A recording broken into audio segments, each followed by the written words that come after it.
Welcome everybody. My name is Sarah, I'm curator at Pika. It gives me great pleasure to welcome you to this afternoon's event, Many Voices, Stories of Love and Connection. I'd firstly like to acknowledge the Whadjuk Noongar people, the traditional owners of the land on which we're meeting, and pay respects to elders past and present. Today's event is held on the occasion of Forest of Voices, Olga Cironis' ambitious new sound installation presented here at Pika. Olga is one of Western Australia's leading artists with a multimedia practice spanning 3 decades. In her work, Olga often explores notions of belonging in today's cultural globalization and the impact of history and memory on personal and shared identity. Forest of Voices builds on Olga's artistic exploration of personal narratives of connection.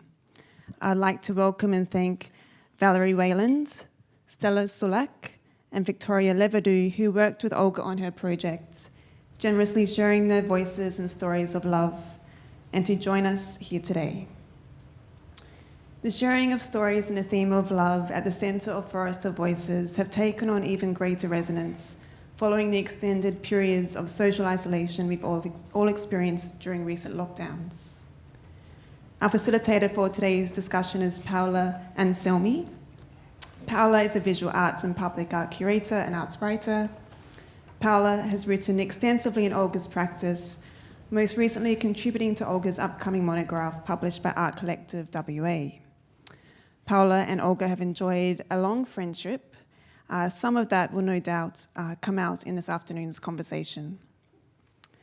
Last but not least, before handing over to Paula, I would like to acknowledge and thank our art ambassador donors and the City of Perth, our community engagement partner, whose collective support allows us to present these events.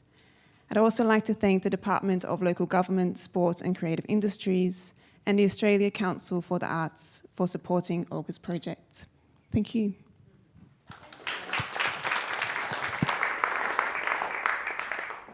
Just make sure this is on because I'm really... Okay, here we go. Thank you everyone for being here, and thank you to the other panel members who I'll introduce in a little bit, and of course Olga. Olga and I do go way back, but we decided that today we're going to play it civil, aren't we? Yeah. And not get into our usual heated debates.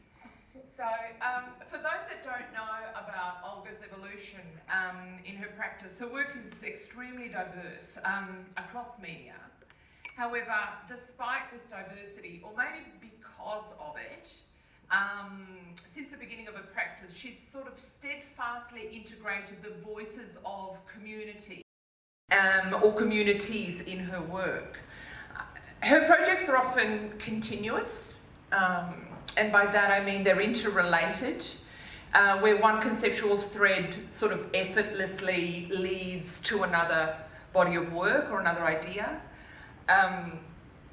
Now, contributions from the global community have ranged from not just voices, and as in this particular project, but she's used everything from hair to nails to jewellery, so not just stories, but they're always embedded with a sense of self or memory or a history of some sort or culture. So there's always some, you know, it's always sort of not necessarily going backwards, but it is very much a vessel. Those objects are vessels of something. And one key aspect of Olga's work that kind of underwrites most everything is interaction and accessibility, where the artwork and the audience are very much interdependent. So on that, I got a few questions for Olga. So maybe we'll get you to talk about the work rather than me to talk about the work. Sure. And look, one of the questions I have is, in Forest of Voices, you explore love. And Jacqueline Milner, in the essay, which is here, is, I think, well worth reading,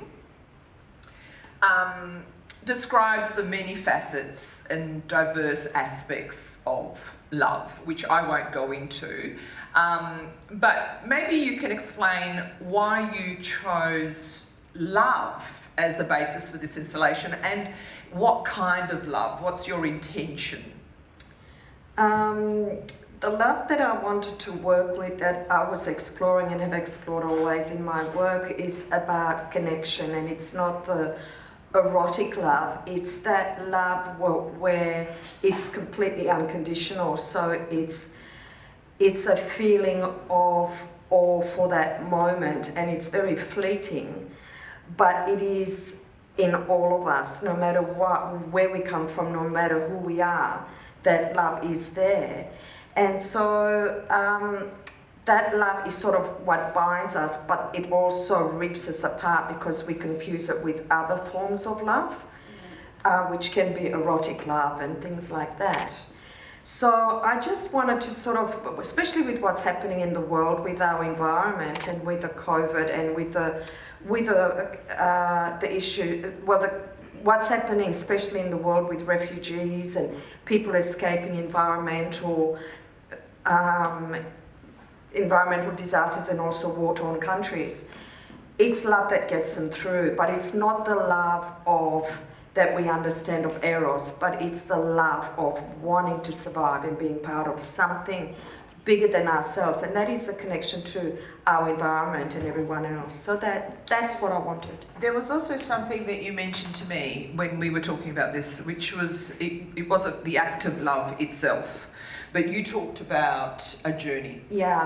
And a kind of, do you want to just sort of talk about that in relation to this particular work? Because I think that's important. So it's the journey to love. It's where you might start from a place of trauma or fear or whatever, or even a static place, but the journey to the place of knowing, to the place of connection, is hugely different and varied amongst all of us.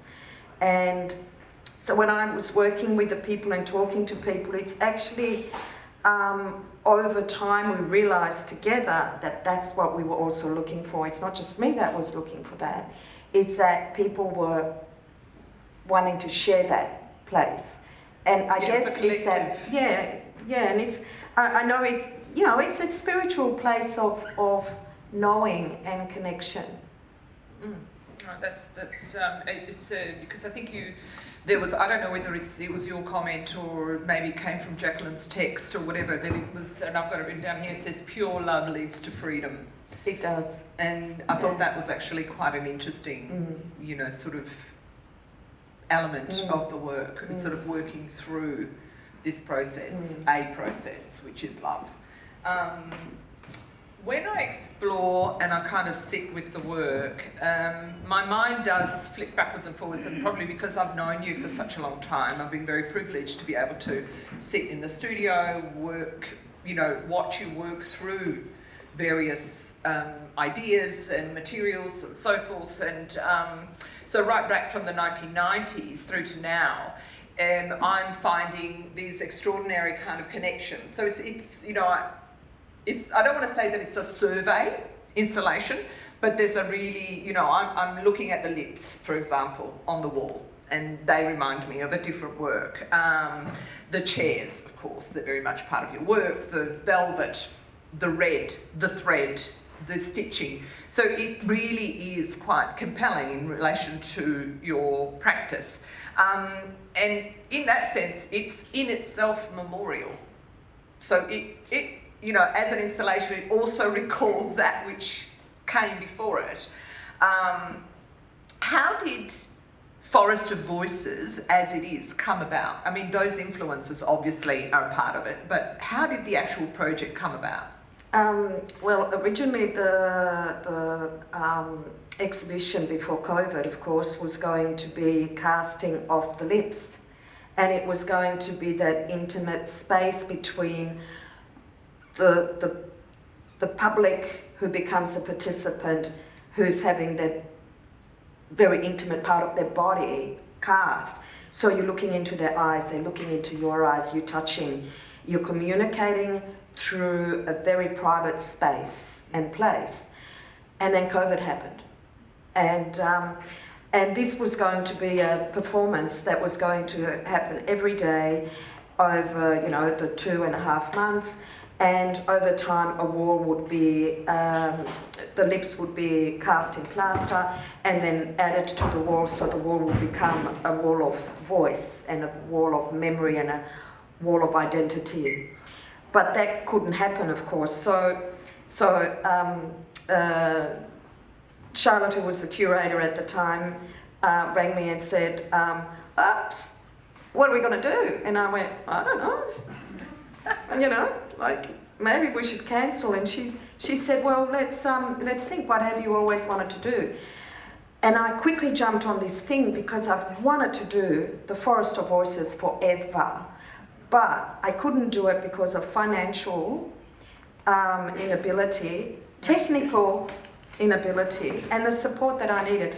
And Pika just turned around and said, "Okay, let's do it," and I nearly fell over. Yeah, so it's because a kind of it's so important collaboration between organisation and artists. Yeah, hugely. It wouldn't have come about otherwise. Yeah. Mm.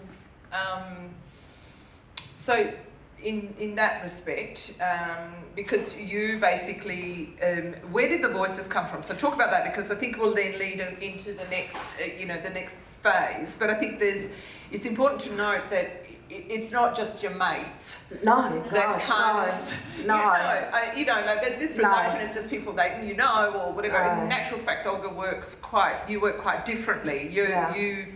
Explain how you operate. One of the performances that I've done before, which is a performance and in the long term will be an installation, is I collect hair or jewellery or whatever from all over the world. And people send it to me, and there's not a week that doesn't go by where I don't find hair in my mailbox or some jewellery. There have been nails, but we have stopped that. So one of the things is that I'm trying to sort of, in a sense, sort of acknowledge the fact that we not all the same, but we all are linked, and we all come from this place of humanity. And so when you weave all the hair together, it becomes like a ribbon of hair, but a ribbon also binds things together and brings us together. And hair is something that we all have. And so it's all about memory and voice and identity and a sense of belonging. And so that was like the metaphor of that. So that performance and that sort of collection and story sharing amongst complete strangers as well as people I know is like a metaphor for voice. And this performance is the voice, and then embedded in that is the stories that sort of link to all of us, because all these stories we are all familiar with, and also the natural environment which we are part of. There's the voices, but then there's always a subtext that underpins a lot of your kind of human narrative, which is the ecology or the earth or the four elements or so forth. So you want to talk about, because this is about a forest, so that sort of ties everything together.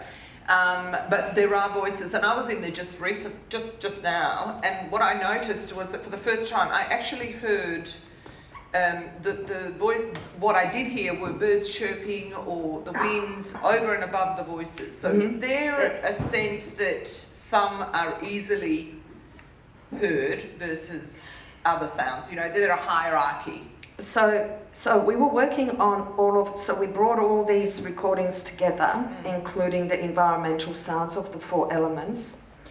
And Matt from Pika, who's over there somewhere behind the dark desk, hello Matt, helped me put it all together, and it was like a cacophony of human voices, and it was really loud, but I wanted to really bring it down so that it was very meditative, contemplative, and it sort of forces you to listen as well, rather than... and brings you back to yourself.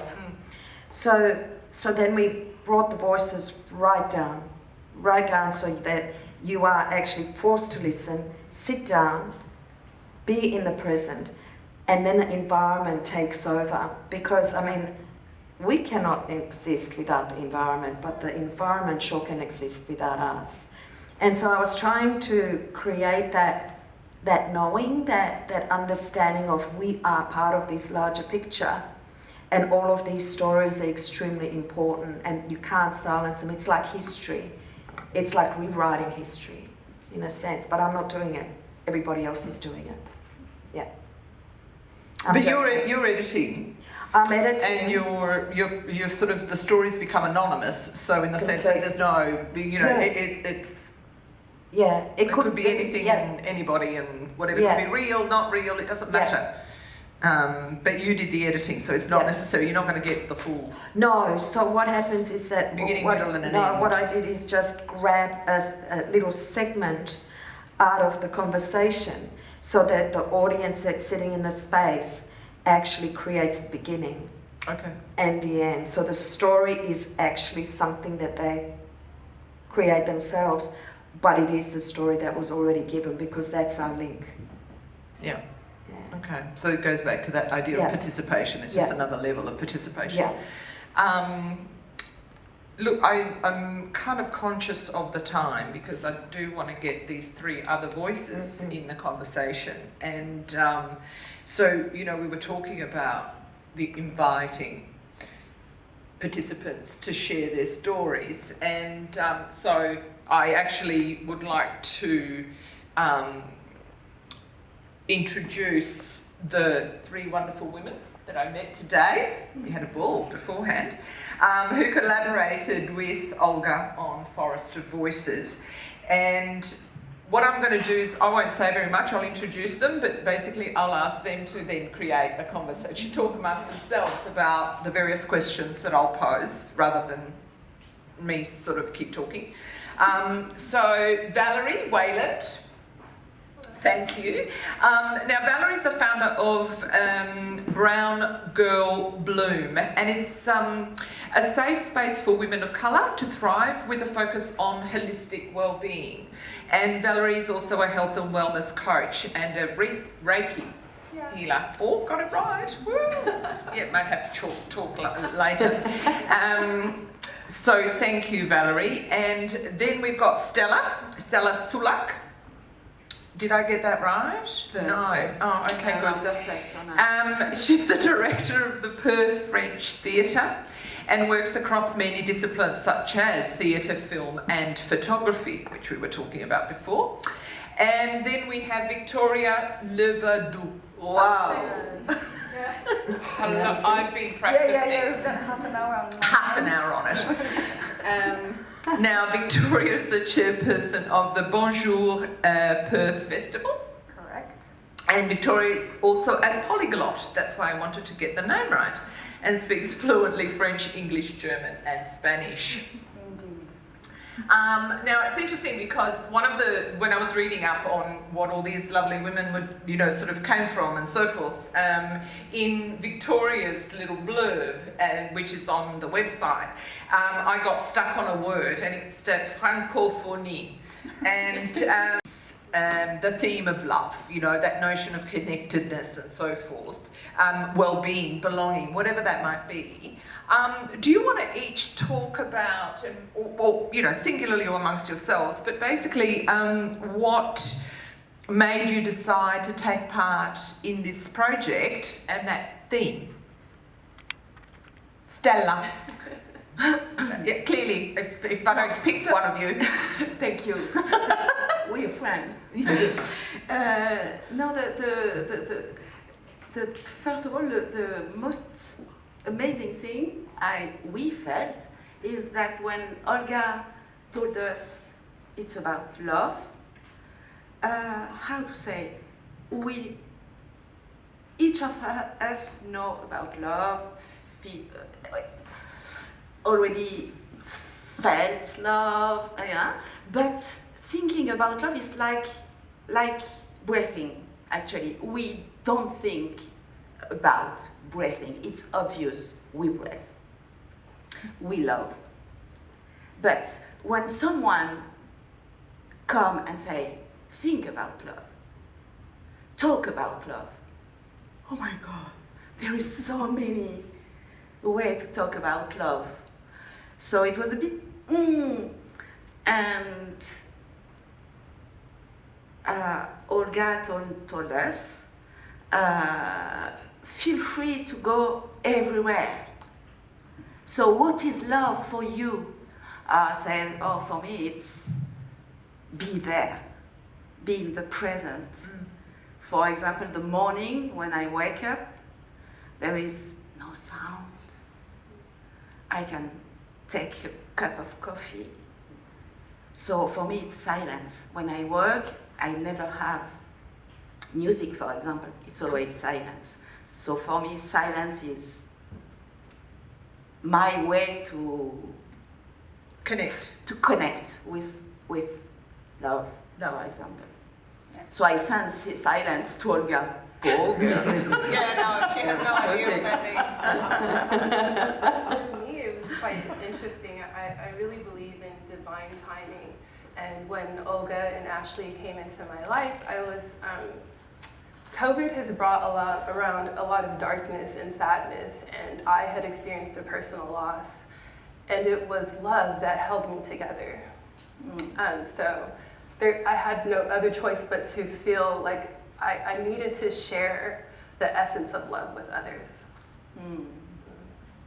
No, I think that's really, I can see you're getting emotional. Yeah. But I think that's the beauty of it, that it has that ability to transcend just words. It's completely other essence. And to heal. And to heal. But yes, for me, so we were, because with Stella we work quite a bit together, Right. and we got approached by Leslie, who works at Pika, who is also a francophone, so she speaks French, and she told what I loved about the project, that it's the fact that it was gathering different communities under one voice. So we were all here, so whether it was the French community or African community, or I don't know, Olga will tell you more about all the communities, but the fact that together we gather and share our vision of love. So even in the process, it was not a separate process in the sense of you went to, it was very much a cooperative, Yeah, so that's what I love. engaged. And we also gathered as a group. So when we met Olga, it was not just us, it was with other people, some of them are in the audience, and we shared together also a moment of love. Yeah, and food. Which is also love. That's Which it. is also love. Absolutely. Now there's Olga very much, talking about Olga's work and knowing how she operates, she's very mindful about anonymity, unless there's a reason for it not to be anonymous. So the stories and so forth, they're all anonymous. We don't know who, we don't know if they're real, we don't know if they're made up for poetry.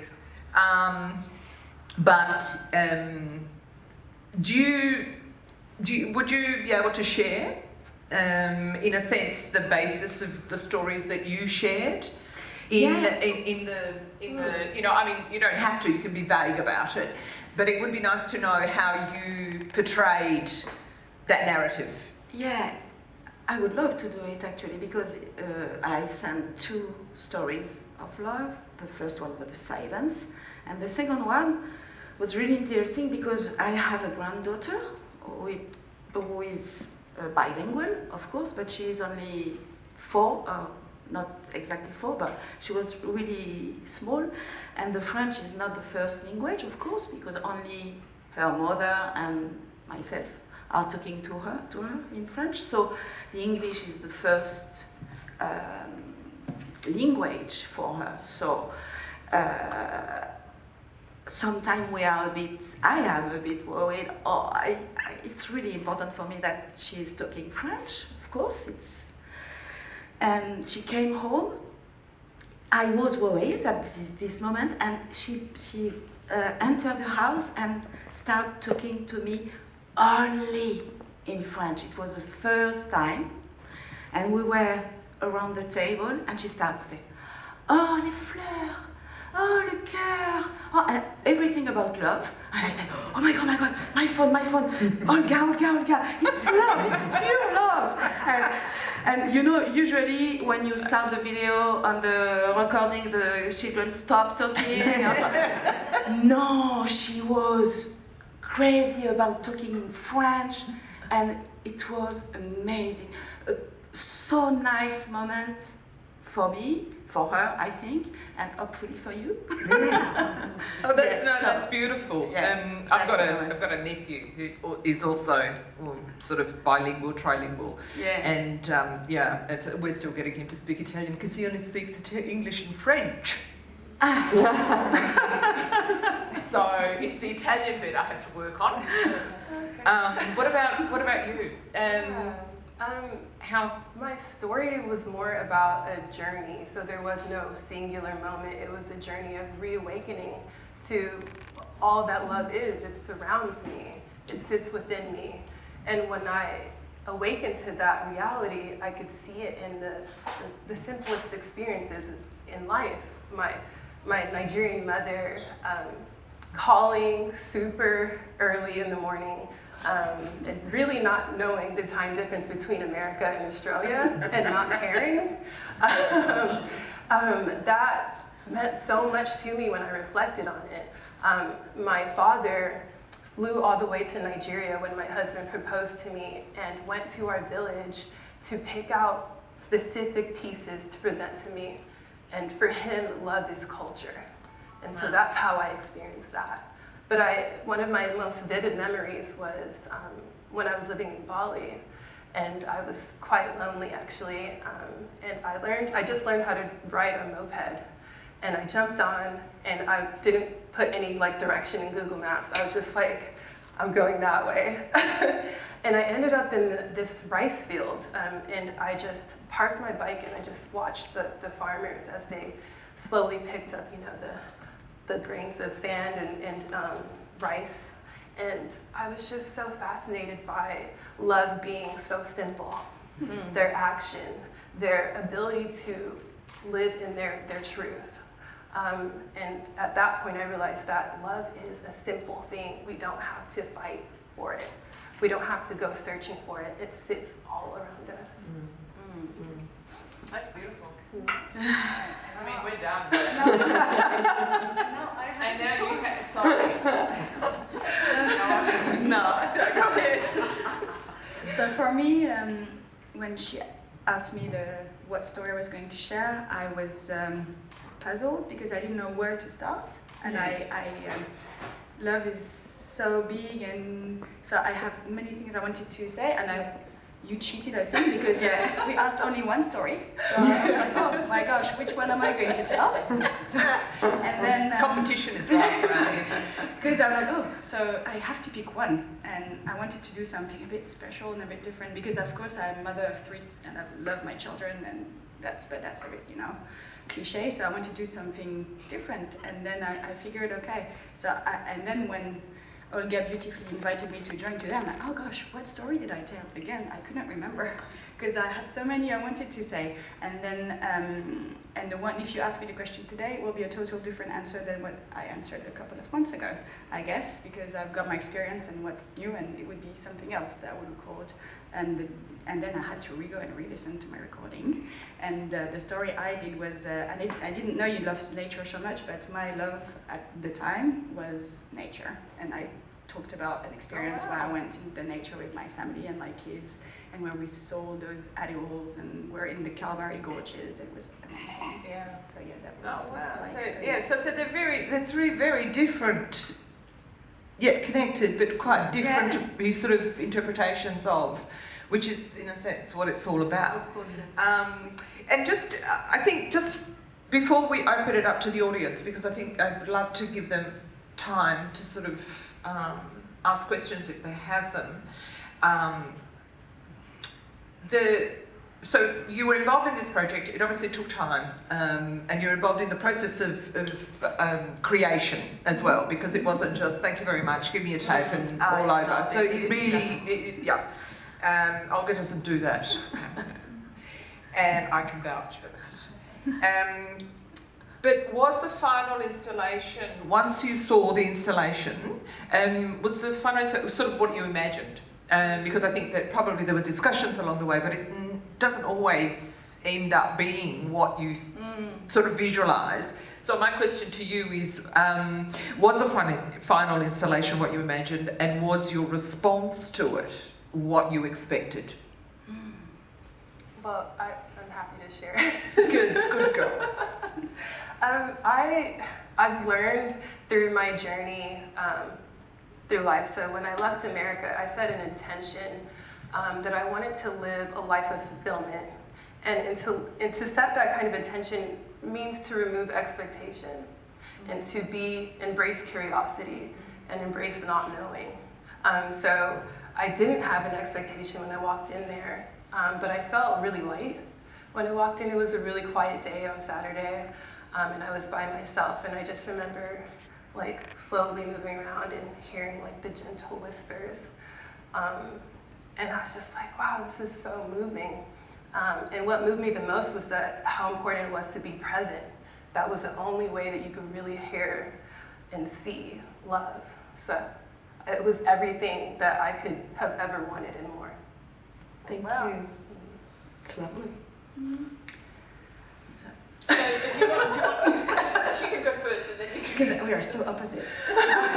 no, so, I was also saying I didn't expect, and maybe I don't know, but I didn't expect nothing. I was curious to see the Olga vision, and when I came the first time, I saw the forest. I definitely saw and feel and experience the forest. It was really, really nice, and I think it's good to be alone to see this, to take time to go through and walk like in a forest. And sometimes you hear one type of bird after only the branches, and I don't know, and you start thinking, and voice maybe from the past are coming, and I don't know, it's really a forest for me.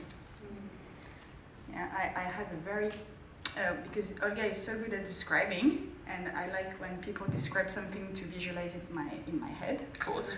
So, and so when I saw I saw first the photographies of the exhibition, and when I saw it, I was like, oh, that's a bit like what I imagined. I was just imagining a bit more because we had the great opportunity to also cast our lips. Maybe it was not COVID safe, but it's okay. We survived. And then so it was really as I expected it. And then when I walked in and experienced it in person, I was expecting something more noisy and more voices, as you described at the beginning, when you put all those voices together, and it would have been a bit more overwhelming, but not at all. It was so calm, and with those voices that were coming and whispering little things in your ears, and it was very relaxing and very. And I also, like Stella, we experienced together. We do lots of things together. Maybe that's why she says she wants to be alone, but that's okay. You have to stick with me, Stella. What were we saying about therapy session? Always. No, so I really enjoyed that process. That's interesting, because yes, I was a bit the same. I mean, I've only been in it a couple of times, but there was that level of you need patience. You need patience. You need to be able to experience differently depending where you are in a room. Yes. You need to be able to notice different things. It's a spatial thing. It's it's about it. So it's actually quite multi-layered. It's not just a sound thing. And you can you can take it like this, really calm, but you can also, if you want, because I love to play, it's be a bird. Go around and go, a voice here, I miss it, okay, here and here. So you have many ways to... It's quite, it's, so it's, I think it's a great, strong installation. We could go on forever and a day. I know we could. I'm just wondering how we're going to invite people if Q&A, if there's any questions, because we can go on forever. And you can use mine. Yeah, If you're asked a question. I can't see, but does anyone have any questions? Oh, there's one here. Congratulations, Olga, on the installation. It's a great work, and thanks to all the participants too for your contribution. Was it difficult to get men to tell their stories? Not at all. Not at all. I was surprised how there's not as many men in the story sharing, but certainly when you got them going, you couldn't quieten them down. And it was really interesting from how it started to where it ended up. And it started from real bravado most of the time, and then it sort of went into this place of real vulnerability and discovery of the depth of themselves. So that was really interesting, and a lot of men came back playing, with their recording of poetry, more so than I expected. So that was really, really interesting. And it would have, and I've got all the raw stuff as well, and stuff kept coming as well. So I've actually got more than what we actually edited. So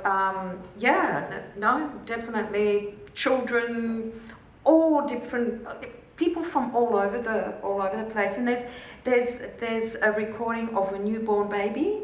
Oh. And there's a recording of a man that is, he doesn't have long to live. So, and it's beautiful. Yeah. Has the work altered your idea about love? Oh, yeah. It's made me softer, I think, and not as just realizing that even amongst all the stuff that's happening in the world, everybody's got their story about love. Everyone. And it's a place that we all know, but we don't necessarily, some of us don't ever want to go there, you know. And then when you start talking to people and they find themselves in that place, they themselves are shocked by their softening. So yeah, I guess I'm always learning. I never stop learning. Yeah. Are all the voices, are all the stories narrated in English? No. No. Just one of those things that I thought there might have been actual multiple languages, which also adds another, sort of level of musicality as well, because different languages have a very different tonality. Of course, yes. Have we got another question? Yeah, there is. Thank you. So I was very lucky to take part into this project as well, and I think I sent a recording in French actually. So you took lots of my questions, but it was so interesting. You asked them in a very good English. I'm grateful, and so I just wanted to know actually if you were very moved by some recordings, and you answered, I think. And what was your process to put them together?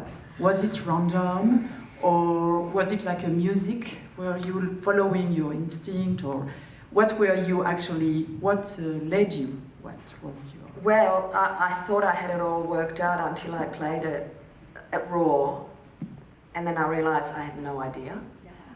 So a lot of it was random. There was lots of discussion with Matt as well. And Tammy, who's another sound technician, and most of the I started with an idea. I flowed with the randomness of it, the sound of the voice, because there was a lot of people's voices which I didn't understand. So I went with the sound, and so I would play it and then stop it, cut it, keep it, and play it again. And then cut it again, and sometimes I went back 3, 4, 5 times and then pull out things. And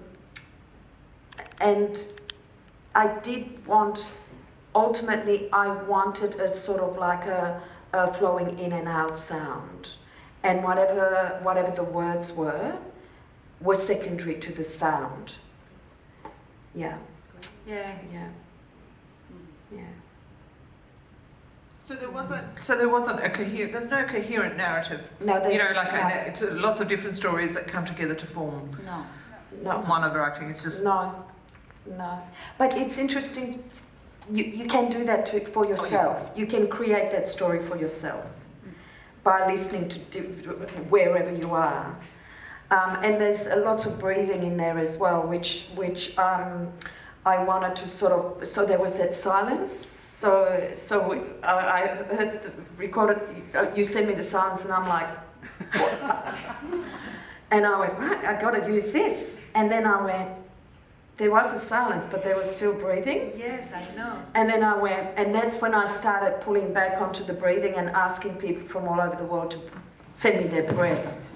And it was really interesting. There were so many people that sent their breathing in. Yeah, and that's another sound installation in itself, because it's just that whole space starts moving. Yeah. Definitely. Yeah. We've got another question here. Yep. Thanks for the panel. Especially, I think your interpretation and your stories really bring the project alive to me. I was there, but I didn't have enough time to look at it, so it was just great to hear your process. So thank you, Olga. I'm interested to hear your thoughts on single authorship in processes where you have so much collaboration. Collaborative art and participation has been on the rise for the past 20 years, where artists are collaborating more and more with many participants. And I always find this idea with single authorship, how do you negotiate that when you have whatever 10, 20 people who in essence did a co-working with you? Okay. How do you think about that? Yeah. For this project, everyone's anonymous. Although I acknowledge everyone that's in it, everybody agreed that it was going to be anonymous. So there was no sort of like ownership of it. The other project I've been working on for many years, the hair weaving work, I ask everybody that donates, that gifts their hair or lock of their hair to include their name, and also later down the track, after about 2 years, I started taking photographs, portraiture of everyone that was sending me their hair or donating their hair, gifting their hair. And that was because I wanted, at the end of that whole process, when the ribbon is finished, I wanted all those names to be included, and the ownership is of those people. And I'm just like a bystander that brought it together. It depends how you work. I don't have a problem at all including all the names. This one though, it was just so complex, and so many people sent their stories who wanted to be anonymous as well. I needed it to stay like the forest, which is anonymous work. But this installation could never have happened without the collective input. Ownership is a funny thing. I mean, what do we own? The only thing we own is our own life. I can't even own my own child. I'm not fussed with that. And I'm always in conversation with people about that. Yeah.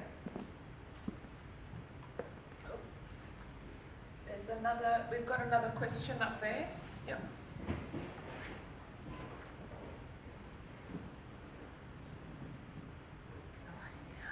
Thank you. So it's a two-part question. Of course it is. You would. You would.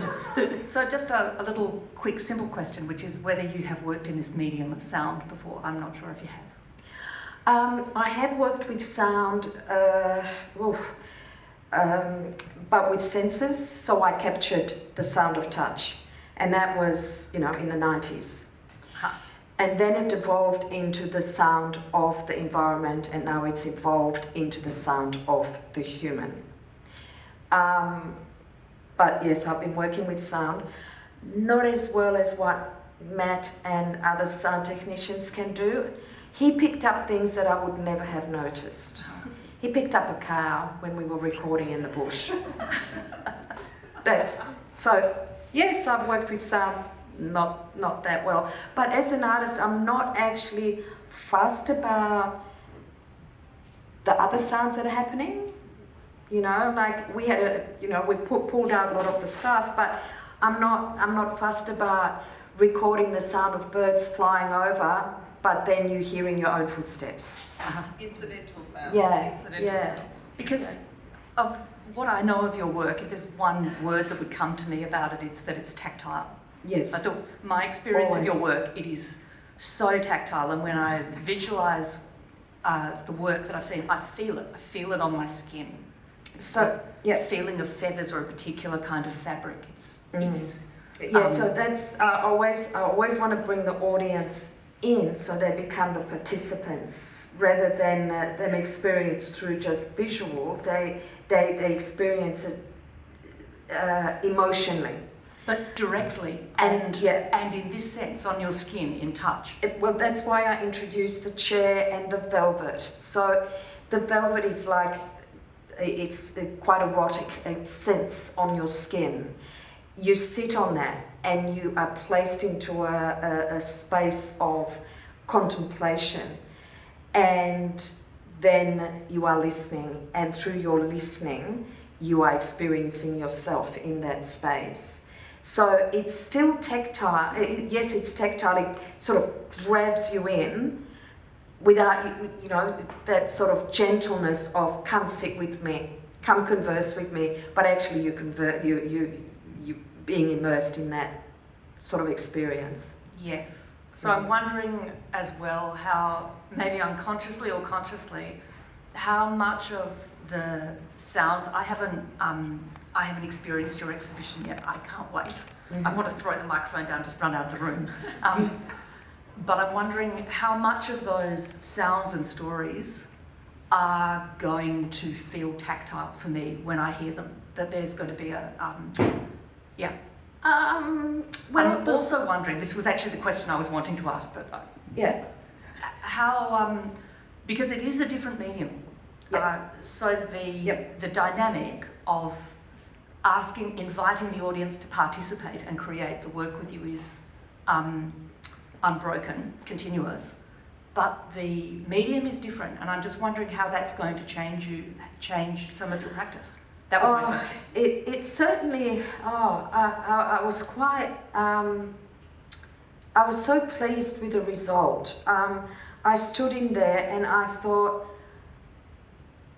It just reverberated through my body, and the connection I had with all the people, even though I haven't met some of the people, and with the environment, and then finally the breathing was so immense. And then I started thinking, how could I create a space where there's just the breathing, where the walls, even though they're made out of stone or brick, are actually reverberating and moving? How do you make a space where you can experience a feeling of knowing, where you leave feeling kinder to the universe? That's what I'd love to do, something like that. Well, I'll be able to do it, but hey. Thank you. Olga, we had a chat and you said you're in regional WA and you were going up to people in the street and asking them to become a part of it. Can you talk me through that? I just find that fascinating. It's more in charge that says, hello, I'm Olga. And, Oh, look, I love chatting with anybody.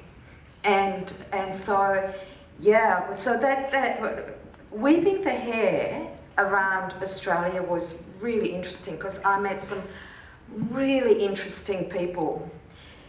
I met people that would never give you a time of day to even speak to you, suddenly cutting off locks of their hair and weaving hair and telling you the story of their life. There was a woman in Kalgoorlie who was over 80 who brought her hair that was cut when she was 9.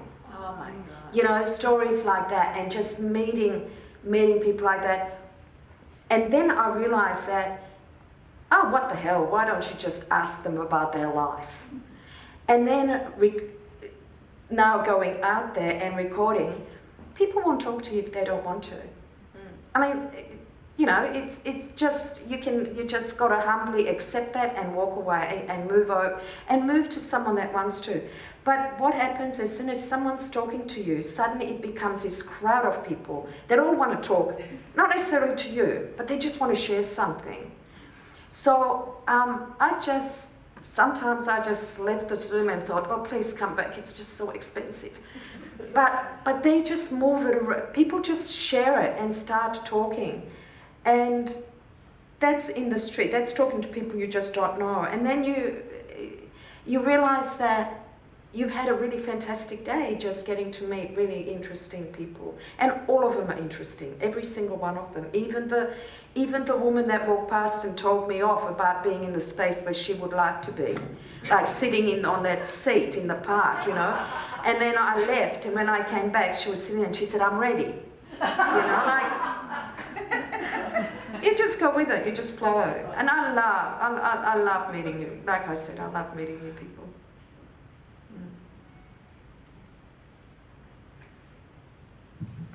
Do we have anyone else? I can't see. That's good. No. No questions. So, are we? That's it. We're done. Because I'm sort of conscious of the time because I think it was about an hour.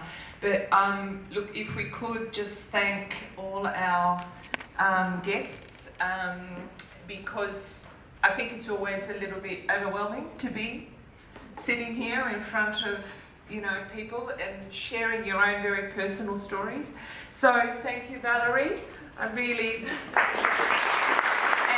Victoria, Stella, and of course Olga being here for her wonderful show. So I'll hand over in a minute, but if you haven't, do pick up one of these because it has a phenomenal essay in it. By Jacqueline Miller, and I think that's about it. Please don't leave without hiking upstairs and experiencing the show, so thank you very much.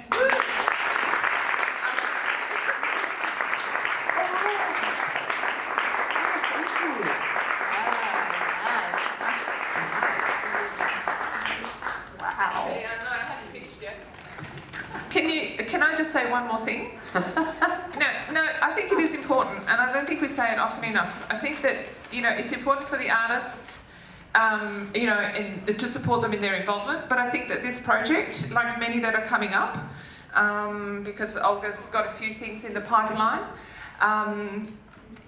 there was a true level of collaboration in this project that I don't think would have happened if Pika had not been so invested in the process when it came to the actual reaching out to the communities to get people together, you know, creating the soundscapes that are part of the work and supporting the artists. And I think that that's kind of, you know, a very important testament to what can be achieved when artists and organisations collaborate at that level. So thank you. Yes, thank you.